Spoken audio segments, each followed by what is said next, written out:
আপনারা দেখেছেন কিছুক্ষণ পূর্বে বাংলাদেশ জাতীয়তাবাদী দলের চেয়ারম্যান, তিনবারের সাবেক প্রধানমন্ত্রী দেশনেত্রী বেগম খালেদা জিয়া 2 দিন এভার কেয়ার হসপিটালে চিকিৎসাধীন থাকার পর পুনরায় আলহামদুলিল্লাহ চিকিৎসকদের প্রচেষ্টা, দেশবাসীর দোয়া এবং আল্লাহর শেষ মেহেরবানিতে এবং রহমতে উনি কিছুটা শারীরিকভাবে সুস্থ হয়ে চিকিৎসকদের পরামর্শক্রমে কিছুক্ষণ আগেই উনি ওনার বাসায় এসছেন এবং আপনারা ওনার সুস্থতার জন্য দেশবাসীর কাছে আপনাদের মাধ্যমে উনি দোয়া চেয়েছেন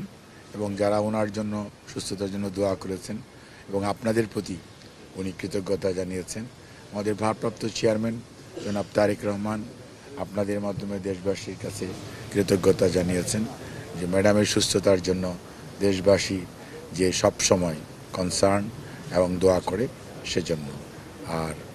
আপনাদের সবাইকে আমরা অনেক ধন্যবাদ এবং কৃতজ্ঞতা জানাচ্ছি যে আপনারা এই গভীর রাত্রেও শুধুমাত্র দেশনেত্রী বেগম খালেদা জিয়ার প্রতি আপনাদের যে অকৃত্রিম ভালোবাসা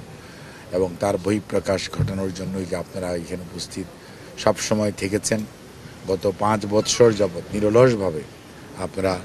যে কোনো সংকটাপন্ন সময়ে